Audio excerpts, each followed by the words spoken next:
हर हर महादेव दोस्तों, आप सभी को स्वागत है फिर से हमारे चैनल में। दोस्तों, आज मैं एक ऐसे भक्त की कथा सुनाने वाली हूँ जिसे सुनने के बाद आप सभी के मन में प्रसन्न हो जाएंगे और आप सब इस कथा को पूरा जरूर ही श्रवण कीजिएगा। और हमारी कथा आप सभी को पसंद आए तो प्लीज़ हमारे वीडियो को लाइक, शेयर और चैनल को सब्सक्राइब जरूर ही कीजिएगा। तो दोस्तों, एक समय की बात है कि किसी नगर में एक शिव भक्त मोहन रहा करता था और उसके साथ उसकी पत्नी रेखा और उसके 2 बच्चे, एक बेटा और एक बेटी रहा करते थे। और मोहन जो था वो बहुत ही गरीब था, अपने परिवार के लिए दिन रात कड़ी मेहनत करता था और जो भी कुछ उससे पैसे प्राप्त होते थे उसी से अपने घर का राशन पानी लाया करता था, अपने घर परिवार को चलाया करता था। और मोहन प्रतिदिन अपने महादेव को शिव मंदिर जाकर पूजा अर्चना किया करता था और उसके बाद ही अपने काम के तलाश में निकलता था। प्रतिदिन का मोहन का यही नियम था, वो नित्य आराधना महादेव की करने के बाद ही कोई काम किया करता था। ऐसे ही उसका समय व्यतीत हो रहा था। एक दिन का बात हुआ कि मोहन के घर में थोड़ा सा भी राशन नहीं था खाना बनाने के लिए। तभी मोहन की पत्नी मोहन से कहती है कि सुनिए, हमारे घर में ज़रा सा भी राशन नहीं है, मैं खाने में क्या बनाऊं और हमारे पास पैसे भी नहीं हैं, बच्चे हमारे भूखे रो रहे हैं। तभी मोहन कहता है अपनी पत्नी से कि रुको, मैं पहले अपने महादेव को पूजा अर्चना कर लेता हूँ, फिर उसके बाद कोई काम का तलाश करूँगा। और फिर वो उतना कह के मोहन अपने पत्नी से और महादेव के पूजा करने के लिए वो मंदिर चला जाता है और महादेव की पूजा अर्चना बड़ा ही भक्ति भाव से, निस्वार्थ भावनाओं से पूजा करता है महादेव से।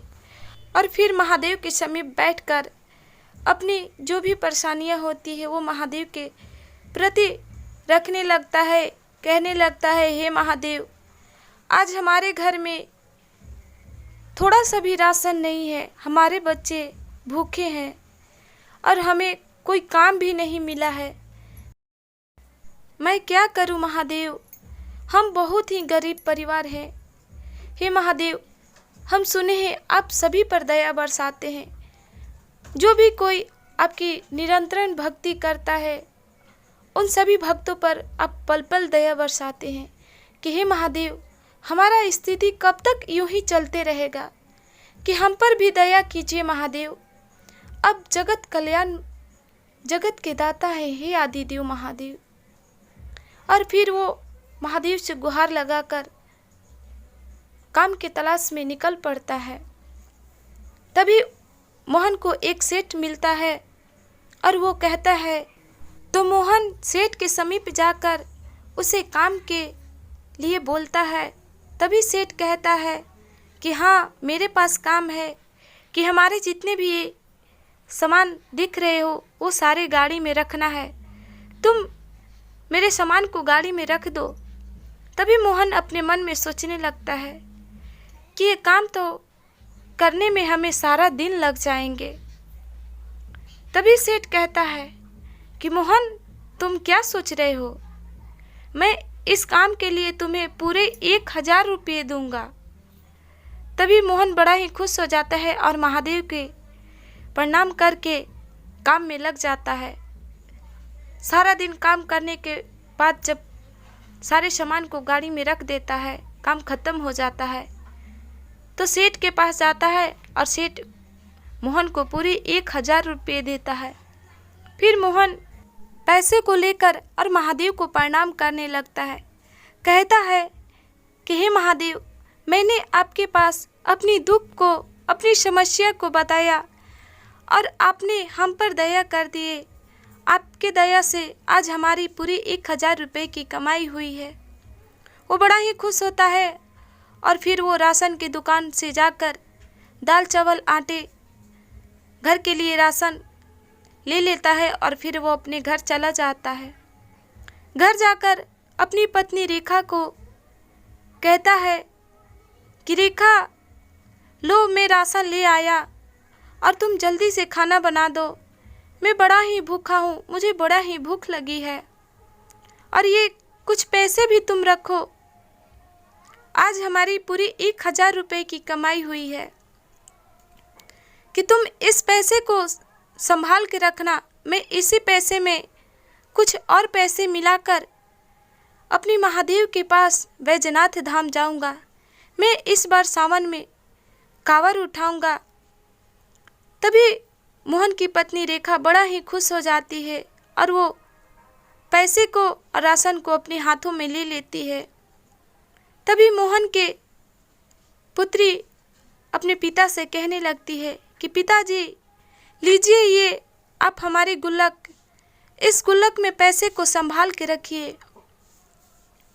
फिर मोहन का पुत्र कहता है अपने पिता से कि पिताजी, आप लीजिए हमारी 2 रुपये, आप इस गुल्लक में पैसा रखने का अभी से ही शुरुआत कर दीजिए। तो मोहन अपने बच्चे के स्वभाव से बड़ा ही प्रसन्न हो जाता है। और फिर इसी तरह कुछ दिन बीत जाते हैं और जब सावन के समय आ जाता है तो मोहन अपनी पत्नी से कहता है कि रेखा, दो तुम उस गुल्लक को, मैं उसमें से पैसे निकालकर बाजार जाऊंगा कांवर खरीदने के लिए। तभी रेखा अपने पति को गुल्लक दे देती है और मोहन उस गुल्लक को फोड़कर पैसे निकालकर बाजार चला जाता है। और फिर वो एक कांवर और गिरवी रंग का कपड़े घर ले आता है और फिर उस कपड़े को धारण कर और कांवर उठा लेता है और अपनी पत्नी रेखा से कहता है कि रेखा, मैं जा रहा हूँ अपने महादेव के पास बैजनाथ धाम, कि तुम तब तक अपना और अपने बच्चे को अच्छे से ख्याल रखना, मैं जल्द ही वापस चला आऊँगा। फिर वो अपने घर से निकल जाता है और रास्ते में अन्य कंवरियन के साथ मिलकर रास्ते को तय करने लगता है। 2 दिन के सफ़र तो बड़ा ही अच्छे से तय कर लेता है और अगले दिन बहुत ही बारिश होने लगती है। तो बारिश की वजह से वो अन्य कंवरियन से बिछड़ जाता है और वो रास्ता भटकने के कारण बीच जंगल में पहुंच जाता है। और बारिश भी बहुत ज़ोरों से हो रही थी।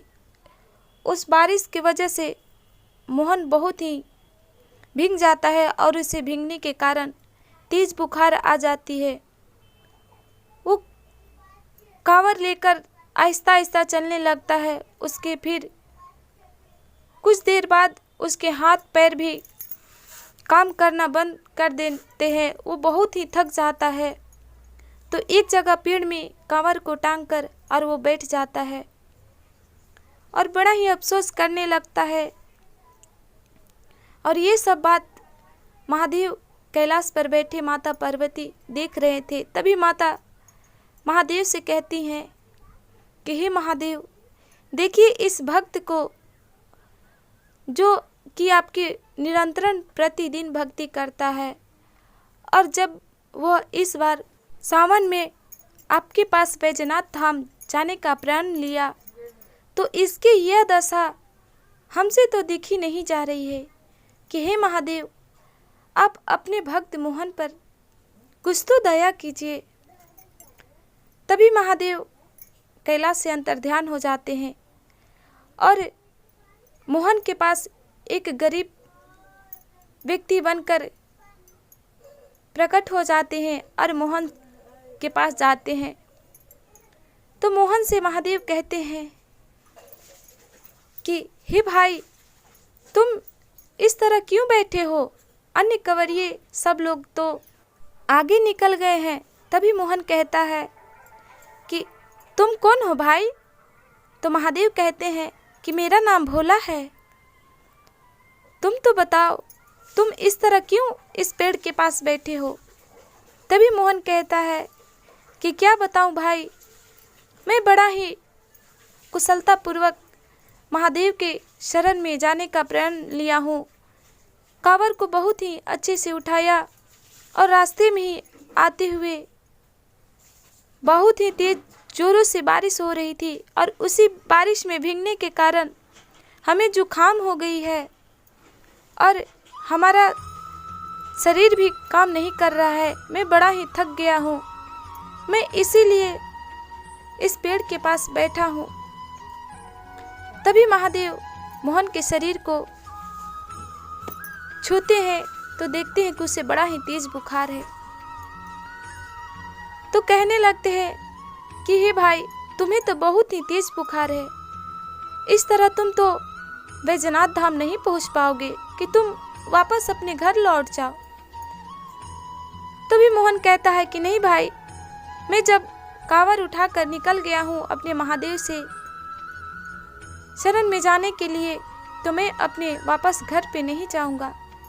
मैं किसी भी परिस्थिति क्यों ना पड़े, मैं उसी परिस्थिति में अपने महादेव के समीप अवश्य ही जाऊंगा।